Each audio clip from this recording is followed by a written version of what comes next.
Okay, so as you can see, I'm in a different part of the house. I've been thinking about it a lot lately because for the past week, about moving my stuff, because for the past week, I've been getting to the end of paintings and taking them out into my living room area, which is right there. I have an open floor plan place, and leaning them up against a wall and working on them while watching like Dexter or whatever, listening to an audiobook. But I've been bringing them in here because the light is so much better. My little hidey hole garage has been great, but it's a little dark. And so this morning I got up and I'm like, why do I keep going out to that garage where I've got to, you know, make up deficits in lighting? And also it's getting a little depressing being out there. Plus I have a third thing. I like live workspaces. I like being where I'm actually working. So I'm not moving the whole venture in here, but I'm just kind of refreshing my point of view. I'm bringing it out here where I can finish pieces in better lighting and I can see them clearer.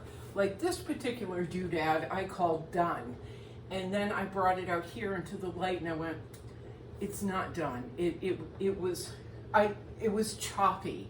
And I do paint like Shrek, big brush strokes, but I also enjoy the time and the idea of building more complex designs and taking the brush and cutting in between each line and each design. So I spent yesterday working on this, and it's still wet, and finishing it up.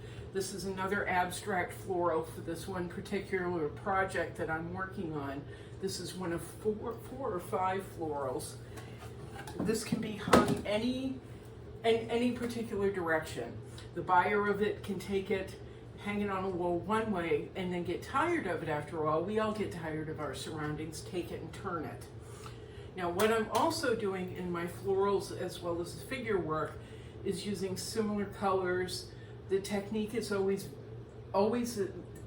the same, but different, so that everything can tie together. If someone decides to buy this, they can buy another one, they can buy another one, and they're all gonna work. They're all gonna work. All the florals have similar colors, similar designs, obviously, as I've been showing you in the past month or so, maybe 5-6 weeks of painting. Similar ideas, similar designs, similar colors, similar shapes, but they're not identical. So a buyer can purchase a print of this, let's say, and then buy a print of another one, and they can put them in different parts of the house, and it'll all be conducive. They'll all work together. But let me take this down. I'm going to show you another floral. Ooh. I've been working on and doing it off camera. I kind of took a little break from making videos so I can focus on just painting. Plus, I haven't been in the mood to shower and change my clothes. So I can spend like 3 days in one shirt and nobody knows but me and possibly my neighbor Brian while he's mowing his lawn, which I was over their house for dinner the other night and we were laughing about it, that he was walking by while I was making a video and I'm watching his little lawnmower go back and forth, and most of that time I didn't have pants on. Anyway, this is one of the 5 floral abstracts that I'm putting together. In this one, in the other ones, I made 5 petal lilies. There's no such thing as a 5-petal lily that I know of. They normally have 6. Tiger lilies, rubrum lilies, they have 6 petals. But I put 5 pointed lilies in mine so they could tie in together with starfish, because for this particular client they sell starfish doodads, but starfish are very big here, so I was incorporating starfish or the idea of starfish.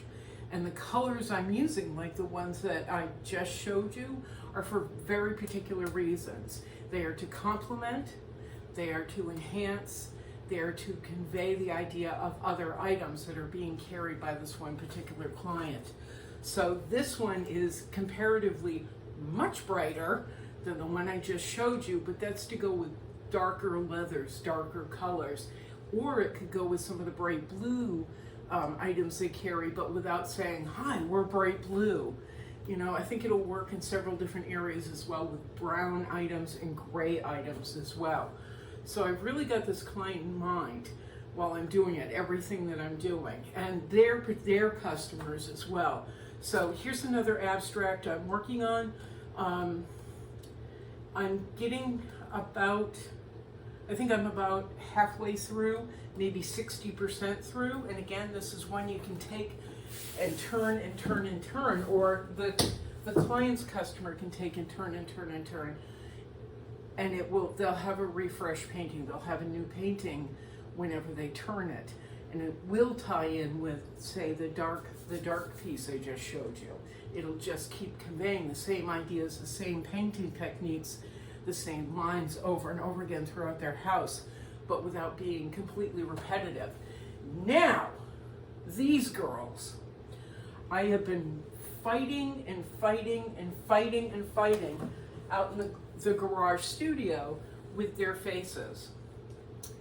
And when I pulled it out 2 days ago and brought it in the living room, once again in a shirt that I'd been wearing for days and hadn't showered, I stood here fighting with their faces, almost losing my temper.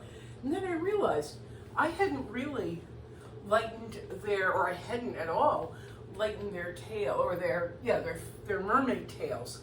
I hadn't given them highlights anywhere on their scales. So I opened up the reference material again and looked at it, and this is based on a photograph of a few girls like with their little feet up in the air, walking down a beach with their umbrellas. They were beauty pageant girls. And I could see exactly what I was doing wrong. Could not see it in the little garage. Took it out here, and it was a sunny day then, and I could really see it. In the reference material, the sky just below the clouds, light, almost a white.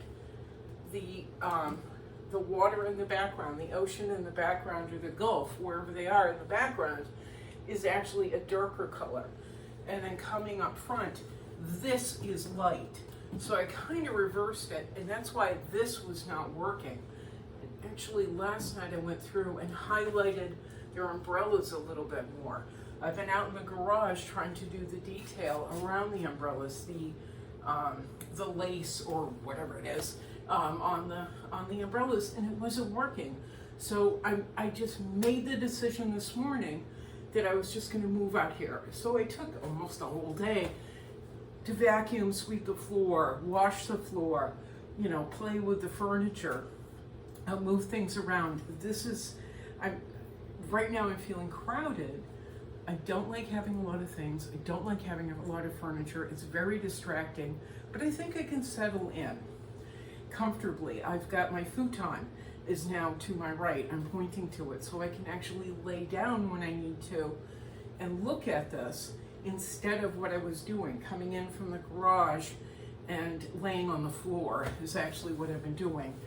When I'm tired, just kind of laying on the floor with the cat and taking a nap, or sitting sideways in my favorite red chair and taking a nap. I will now have access to it wherever I am in my actual living space. My kitchen is right there, and it is cleaner now because I'm going to be in here all the time. And that's what I love about open floor plans or having a studio, is having a place to lay down and you're forced to see it. I have another chair right over to my right again, where I can sit down. I have now in the same room with my drawing table.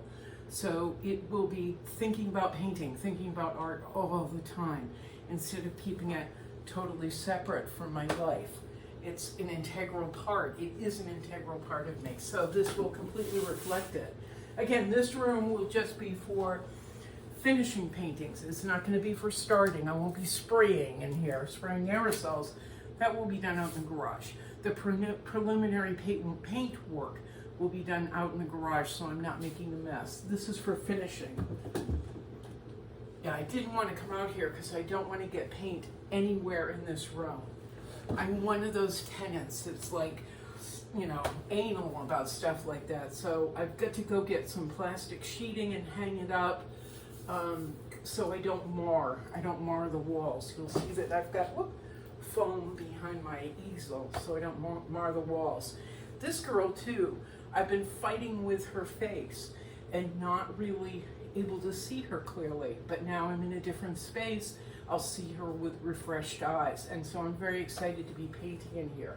She is roughly, I think she's about 75% of the way through, but her eyes have been driving me crazy. They've been Betty Boopish, they've been a little evil, but hopefully in here I'll be able to find her.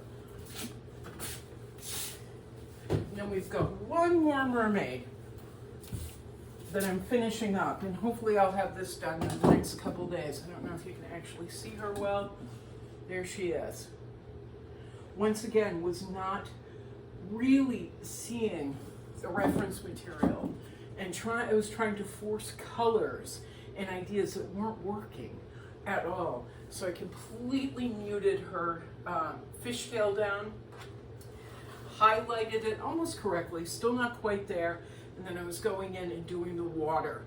And once I put my glasses on, which I don't do when I'm painting normally, because I love the blurriness, I put my glasses on, I saw in the reference material that there still is that little bit of lace around the umbrella, and I'm not sure if I'm gonna, you know, get into too much detail with her, because I like the free feel. Ooh, what's that? I love the way that she feels like free and loose, and the brush strokes are loose. We may keep this teal color, but maybe not, because we know how it goes with me. Anyway, that's what's going on. I'm now painting out in the sunroom, and actually it's really nice. I have a grill out here that I have not used once. I've been here for 10 months, over 10 months. I've never used the grill. The only time I sit at my drawing table is at night when I can't, you know, I'm too tired to paint anymore, or I need to think about something else. I'm looking at, I have an outdoor dining set. Not a fancy one, but I've got an outdoor dining set that I never use. I can probably count on one hand the times I've used them, because I don't think about this. Now I'm going to be thinking about it. I have a backyard. I have a fire pit that I've never used, and now I'm forcing myself to look at other opportunities in my life, and also forcing myself to really reflect on my artwork, whether I'm cooking, which, you know, or, okay, cutting up lettuce, let's, you know, be real, cutting up lettuce, or I'm sitting with my cat, or I'm, you know, I now have the opportunity to lay on my futon like Norman Rockwell and take a break in the middle of the day. This is all exciting stuff. This is very exciting. So I may do, let's face it, I'll do another live stream soon, but I wanted to give you an update and tell you, you know, I haven't been out here because, number one, my RSD is bad, and it's all, my RSD CRPS is also tied into chronic fatigue syndrome. So there was 2 days last week where I would get up, get dressed, I did shower, and I would be completely exhausted and end up sleeping for 3 hours. I had to go to the store, which is about a mile from here. I rode my scooter, I went in, picked up a couple things, and then I was knocked out for another 3 hours. So I basically spent 2 days sleeping. Again, apologies for not making videos, because I know there are people that depend on this to keep moving, and I'm not meaning to be negligent and just fighting, you know, having to work with a lot. But hopefully this will inspire me. This will get me moving, because I haven't lived in an open space or worked in an open space, I don't think, since Rhode Island. I don't remember. It is what it is. Anywho, that's what's going on, and I've got this, you can't see it. I was trying to set this up so you could see it, but I've got, yeah, you can't see it. Got a little window over here with a little shelf, so I can put down my coffee, put down my drinks, and also put down Bugsy. I wanted to share this with you as well. I have a friend in Providence, Rhode Island named Julie DeRosa, and she has a studio called Sacred Relics. Sacred Relics, and I made a video about her before. She makes survivor shrines, and when Bugsy passed away, I asked her if she would make one of her hearts. This is at the center of her work, is making anatomical hearts, little molds. And I asked her if she would please make some urns for Bugsy, and she did, and she plated them. She also was kind enough to find little vials that could go inside with a little cork. Okay, I'm not taking that out. Ooh, there's Bugsy. There he is. There's some of him. Better be careful, I'll break it. I break everything. But she was kind enough to send me some of these, which are going out as gifts for a couple of people. But thank you to Julie for this. I can actually take Bugsy now and put him in his pocket, put him in my pocket and take him for rides or take him to the store, stick him in my belt, which I have done. But I made a tiny little shrine for him. Tiny little shrine that holds Bugsy, my heart. Anyway, that's the Habs, that's what's going on, and I will set up to do a live feed. But this is so cool because I've got my PC, my little computer over there, so I can also put on an audiobook, and it's right there. I can put on Dexter, and it's right there. I'm not having to go, I'm tired, I'm gonna go sit in my chair. Everything is right here where I need it. And it's gonna help me to keep my kitchen clean. Because God, I was washing my dishes as often as I was showering. Ugh. Anyway, that's it. That's what's going on. Ciao. Ciao.